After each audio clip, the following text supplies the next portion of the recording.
Hello everyone, deer HSC পরীক্ষার্থী, অর্থনীতি যারা পরীক্ষা দিবা তাদের জন্য হচ্ছে গিয়ে আজকে আমি দ্বিতীয় অধ্যায় মোটামুটি শেষ করে ফেলেছি। তোমাদের প্রত্যেকটা টপিক ওয়াইজ আমি ভিডিও আপলোড করে ফেলেছি। আমরা আগামী ক্লাস থেকে কিন্তু যেটা ক্লাস পাবা সেটা হচ্ছে তৃতীয় অধ্যায়ের থার্ড চ্যাপ্টার ফার্স্ট পেপারের তোমরা ভিডিও পেয়ে যাবা। আজকে হচ্ছে গিয়ে আমি সেকেন্ড যে চ্যাপ্টার আছে যেটা আমরা শেষ করেছি অলরেডি, এটার একটা সৃজনশীল কোয়েশ্চেন নিয়ে চলে আসলাম। তো এটা আমরা একটু সলভ করব এবং আমরা কিছু কনসেপ্ট এবং আইডিয়াস মানে কি করব জেনারেট করব। তো চলো আমরা একটু প্র্যাকটিস করে ফেলি যে কিভাবে উত্তরগুলো করতে হবে এবং প্রশ্নের যে প্যাটার্নগুলো কিভাবে হতে পারে। এখানে একটা কোয়েশ্চেন আছে, দেখো আমি তোমাদেরকে কিন্তু ভালো করে এটা বুঝিয়েছি ক্লাসে যে আমি কিন্তু প্রত্যেকটা টপিক কিন্তু মানে হচ্ছে গিয়ে তোমাদের কি কি টপিক ছিল সেকেন্ডে আমি বলি যে যে যে টপিক নিয়ে আমি আলোচনা করেছি সেগুলো হচ্ছে গিয়ে ফার্স্ট টাইম যেটা নিয়ে আলোচনা করেছিলাম সেটা হচ্ছে গিয়ে তোমাদের উপযোগ, দেন হচ্ছে গিয়ে উপযোগের যে মানে ক্লাসিফিকেশন যেটাকে বলে আমরা শ্রেণী বিভাগ বা মানে যে প্রকারভেদগুলো আছে সেগুলো, যেমন হচ্ছে গিয়ে উপযোগ হচ্ছে তিন প্রকার, একটা হচ্ছে মোট উপযোগ, গড় উপযোগ, প্রান্তিক উপযোগ। আমি তোমাদেরকে মোট উপযোগ এবং প্রান্তিক উপযোগের চিত্র আমি কিন্তু তোমাদেরকে ইন্ডিভিজুয়ালি মানে একটা একটা করে কিন্তু সিঙ্গেলভাবে কিন্তু তোমাদেরকে আলোচনা করেছি এবং তারপর আমি একসাথে চিত্র অঙ্কন করে দিয়েছি এবং সূচিও তৈরি করে দিয়েছি কিভাবে সূচি কিভাবে তৈরি করতে হবে এরকম টাইপের। ওকে, তারপর হচ্ছে কি আমরা যেটা নিয়ে আলোচনা করেছিলাম সেটা হচ্ছে গিয়ে সেকেন্ড পেপারের হচ্ছে সরি ফার্স্ট পেপারের সেকেন্ড চ্যাপ্টারের যেটা যে টপিক নিয়ে আলোচনা করেছি ভিডিও অলরেডি আমি কিন্তু আপলোড করে ফেলেছি। All the videos are uploaded. Okay, তার মানে কি মানে আমি আপলোড করে ফেলেছি। যেমন হচ্ছে গিয়ে আমি সেকেন্ড যেটা যে পেপারের যেটা এটা হচ্ছে গিয়ে আমার মনে পড়ছে না, মেবি ইয়েস চাহিদা, ইয়েস চাহিদা, চাহিদা বিধি, চাহিদা সূচি, চাহিদা রেখা, এটা নিয়ে আমি আলোচনা করে ফেলেছি। তারপর হচ্ছে গিয়ে যেটা নিয়ে আলোচনা করেছিলাম সেটা হচ্ছে গিয়ে যোগান সূচি, যোগান বিধি, যোগান রেখা আলোচনা করা হয়ে গেছে। তারপরে আমি হচ্ছে ভারসাম্য, সেটা নিয়ে বাজার ভারসাম্য, বাজার ভারসাম্যের চিত্র এগুলা নিয়ে আলোচনা করেছি, সূচিও কিভাবে তৈরি করতে হয় সেটাও দেখিয়েছি। তারপরে হচ্ছে গিয়ে আমি চাহিদার স্থিতিস্থাপকতাও দেখিয়েছি, ঢাল নির্ণয় করাও দেখিয়েছি। মোটামুটি আমাদের হচ্ছে গিয়ে প্রায় অলমোস্ট ডান, সবগুলো টপিক আমি শেষ করে ফেলেছি। ঠিক আছে, এখন হচ্ছে গিয়ে তোমাদেরকে আমি একটা স্যাম্পল দিব এখানে যে এটা কিভাবে হচ্ছে গিয়ে একটু আইডিয়া জেনারেট করতে হয়। যেমন হচ্ছে এখানে একটা চিত্র দেওয়া আছে, এই চিত্রটা হচ্ছে গিয়ে তোমরা খুব ভালো করে বুঝতে পেরেছো যারা ভিডিও অলরেডি দেখেছো যে এই চিত্রটা হচ্ছে গিয়ে দেখতেই দেখা যাচ্ছে যে যেহেতু দুইটা বিষয় নিয়ে কথা বলা হয়েছে এখানে দেখাচ্ছে। এটা হচ্ছে গিয়ে রেখা হচ্ছে আমাদের ডিমান্ড কার্ভ যেটাকে বলে আমরা চাহিদা রেখা, আর এটা হচ্ছে আমাদের সাপ্লাই কার্ভ যেটা হচ্ছে আমাদের যোগান রেখা, এবং হচ্ছে কি এটা হচ্ছে পি। তার মানে কি যখন একটা দামে চাহিদা এবং যোগান পরস্পর সমান হয় এবং দুইটা রেখাই কিন্তু যখন একটা চিত্রের মধ্যে মানে উল্লেখ করা হয় মানে মেনশন করা হয় সেই চিত্র হচ্ছে আমাদের ভারসাম্য চিত্র। ঠিক আছে, তো এখানে হচ্ছে কি আর যে বিন্দু আছে এখানে কিন্তু আমার এই বিন্দুতে চাহিদা এবং যোগান দুইটা রেখা এখানে স্পর্শ করেছে এবং এটা হচ্ছে আমাদের স্থির একটা দাম পি দামে, ও পি দামে হচ্ছে ও এ পরিমাণ, ও এ পরিমাণ চাহিদা এবং যোগানের পরিমাণ। ঠিক আছে, এটা হচ্ছে আমাদের ও পি দামে, ও এ পরিমাণ হচ্ছে আমাদের চাহিদা যোগানের পরিমাণ। আমরা জানি যে একটা দামে যদি চাহিদা এবং যোগানের পরিমাণ সেম হয়, একই হয়, তাহলে ওই বিন্দুই হচ্ছে গিয়ে আমাদের ভারসাম্য বিন্দু। তাহলে আমরা সবাই বুঝতে পেরেছি এই চিত্রটা আমাদের অ্যানালাইজ করা ডান।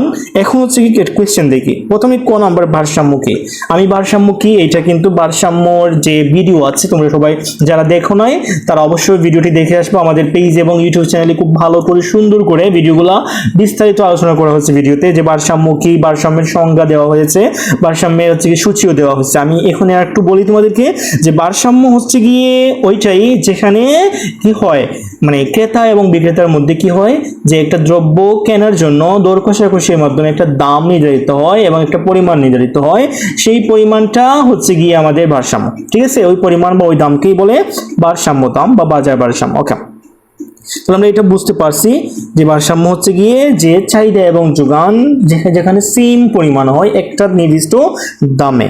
আচ্ছা, যোগান বিধি কি, এটাও কিন্তু আমি আমাদের ভিডিও দেওয়া আছে, ভিডিওটা অবশ্যই প্লিজ তোমাদেরকে আমি বলতেছি সবাই কাইন্ডলি ভিডিওগুলো দেখে আসবা। চাহিদা যোগানের ভিডিওগুলো ভেরি ভেরি ইম্পর্টেন্ট। ঠিক আছে, এগুলো হচ্ছে গিয়ে তোমাদেরকে কনসেপ্টগুলো ক্লিয়ারলি কিন্তু বুঝতে হবে, কারণ কিসের জন্য মানে শুধু not only for CQ question but also for হচ্ছে গিয়ে তোমাদের এমসিকিউ কোয়েশ্চেনের জন্য কিন্তু প্রত্যেকটা টপিকের কনসেপ্ট জেনারেট করা কিন্তু ইম্পর্টেন্ট তোমাদের জন্য, ঠিক আছে। আচ্ছা, যোগান বিধি আমি একটু মানে বলি তোমাদেরকে সারসংক্ষেপে। যেমন হচ্ছে যোগান মানে হচ্ছে দাম এবং যোগান হচ্ছে গিয়ে তোমাদের সমমুখী, মানে সেম, মানে দামটা যেভাবে মানে যদি বাড়ে তাহলে যোগানটাও বাড়ে, যোগানের পরিমাণটা বাড়ে, এবং দাম কমলে যোগানের পরিমাণটাও কমে। আর যোগান মানে কি? যোগান হচ্ছে গিয়ে স্টক বোঝায়, যেখানে আমরা কি করি, কতটুকু পরিমাণ দ্রব্য আমরা বিক্রি করতে ইচ্ছুক থাকি এবং ওই যে আমাদের একটা স্টকের মধ্যে যতটুকু বিক্রিকৃত পরিমাণগুলো হচ্ছে আমাদের যোগান।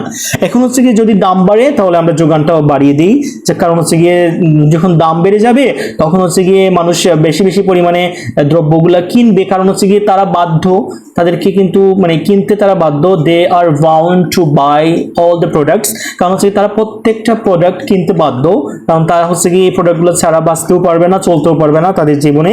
সেই জন্য যখন দামটা বেড়ে যায় তখন বিক্রেতারা কি করে, যোগানটাও বাড়িয়ে দেয়, কারণ হচ্ছে গিয়ে মানুষের চাহিদা থাকবে, সেখানে মানুষ কিনবে, দাম বেশি হইলেও মানুষ কিনবে। তো হচ্ছে গিয়ে দাম যখন বাড়ে তখন যোগানের পরিমাণটাও বাড়ে, এবং দাম যখন কমে যায় তখন বিক্রেতারা কি করে, যে যেহেতু দাম কমে যাচ্ছে সেই জন্য আমরা যোগানটাও কমিয়ে দিই, ঠিক আছে, যোগানের পরিমাণটা কমিয়ে দিই। তার মানে যোগান বিধি হচ্ছে গিয়ে সেটা যখন বাজারে কোনো একটি দ্রব্যের দাম যখন বাড়ে তখন ওই দ্রব্যের যোগানের পরিমাণটাও বাড়ে, আবার যখন কোনো একটি দ্রব্যের দাম কমে বা হ্রাস পায় তখন যোগানের পরিমাণটাও হ্রাস পায়।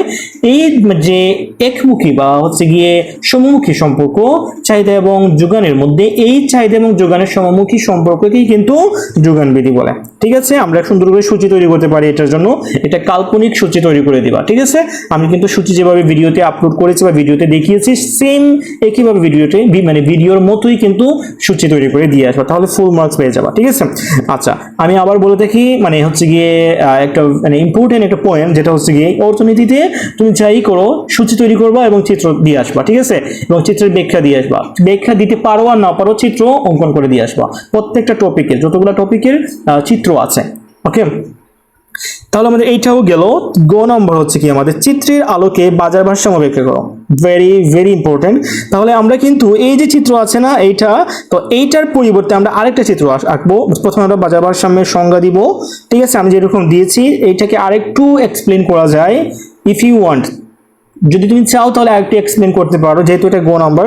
সো সুন্দর করে একটু পয়েন্ট আকারে বাজার ভারসাম্যের সংজ্ঞা বা ডেফিনেশন দিয়ে দিবা, দেন একটু এক্সপ্লেন করলা, তারপর হচ্ছে একটা সূচি তৈরি করলা মানে বাজার ভারসাম্যের, দেন এই যে চিত্র আছে না এইটাকে কাস্টমাইজ করে, এটা তো হচ্ছে কি শুধুমাত্র চলক দিয়ে করছে না, এই যে এইগুলা চলক দিয়ে করছে, এক্স ওয়াই দিচ্ছি, তারপর হচ্ছে পি দিয়ে দিছে, এখানে পি এর পরিবর্তে তুমি দাম দিবা, 2-3টা দাম নিবা, দাম নিয়ে 2-3টা পরিমাণ নিয়ে একটা সুন্দর করে চিত্র তৈরি করে দিয়ে আসবা, ঠিক আছে। ওই চিত্রটা ব্যাখ্যা দিয়ে দিলেই কিন্তু, ব্যাখ্যা বলছি না ভারসাম্য ব্যাখ্যা করো, ব্যাখ্যা দিয়ে দিলেই কিন্তু চিত্রটা হয়ে যাচ্ছে। তোমাদেরকে আমি ব্যাখ্যা যারা পারো না, আমি যে কোনো একটা চিত্রের ব্যাখ্যা দিয়ে একটা ভিডিও তৈরি করব, যাতে একটা ভিডিও দেখে তোমরা প্রত্যেকটা চিত্রের ব্যাখ্যা খুব ইজিলি অ্যান্সার করতে পারো, ওকে।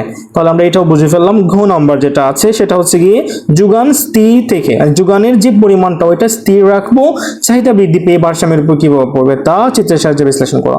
মানে বলছে যে এখানে যোগানটার কোনো পরিবর্তন হবে না, কিন্তু চাহিদা বৃদ্ধি পাবে, ঠিক আছে, যোগান যেরকম আছে ওইরকম থাকবে, চাহিদা বৃদ্ধি পেয়ে ভারসাম্যের উপর কি প্রভাব পড়বে, ঠিক আছে। তো এইটার জন্য, এই কোয়েশ্চেনের জন্য তোমাদেরকে আমি একটা না হয়, যদি এটা না পারো আমাকে কমেন্ট করবো, আমি এটার জন্য একটা ভিডিও মেক করবো এই কোয়েশ্চেনের জন্য। সো আমার কাছে মনে হয় যে প্রত্যেকটা এরকম টাইপের কোয়েশ্চেন আসলে তোমরা সবাই মানে অ্যান্সার করতে পারবো, ঠিক আছে। তো আজকের জন্য আমার এইটাই ছিল তোমাদেরকে দেখানো ভিডিওতে। ভালো লাগলে অবশ্যই ভিডিওটি শেয়ার করে দেবে তোমাদের ফ্রেন্ডসদের সাথে, এবং হচ্ছে কি আমাদের আপকামিং যে 3rd চ্যাপ্টারের যে ভিডিওগুলো আসতেছে ওইগুলোর জন্য সবাই প্রস্তুত, তো সবাই অবশ্যই ভিডিওগুলো দেখবা এবং হচ্ছে গিয়ে নোট করে রাখবা এবং কমেন্ট করবা, যারা যারা ভিডিও দেখবা প্লিজ কাইন্ডলি কমেন্ট করে জানাবা যে ভিডিও কেমন লাগছে, বোঝা যায় কিনা, এবং হচ্ছে গিয়ে লাইক কমেন্টস তো অবশ্যই করবা। আমার পেজ থেকে দেখে থাকলে পেজটা ফলো দিবা, ইউটিউব চ্যানেল থেকে দেখে থাকলে ইউটিউব চ্যানেলটা সাবস্ক্রাইব করবা, এবং সাথে সাথে বেল নোটিফিকেশন বাটনটা অন করে দেবে, কারণ হচ্ছে কি এই পরীক্ষার আগে আমি তোমাদেরকে অনেক ধরনের আপডেট দিব, অনেক ধরনের কোয়েশ্চেন দিব, অনেক ধরনের এমসিকিউ এর মডেল দিব, তোমাদেরকে সলভ করব তোমাদের সাথে এসে। ওগুলো তোমরা যদি মিস করতে না চাও তাহলে মানে দেরি যাতে না হয়, লেট করে যাতে ভিডিওটা না দেখো সেজন্য বেল বাটন অন করে রাখো, যাতে আমি ভিডিও আপলোড দেওয়া মাত্রই কিন্তু তোমাদের ফোনে চলে যায় বা তোমরা নোটিফিকেশন পেয়ে যাও, ঠিক আছে। ততক্ষণ ভালো থেকো, আল্লাহ হাফিজ, good bye, best of luck to all of you.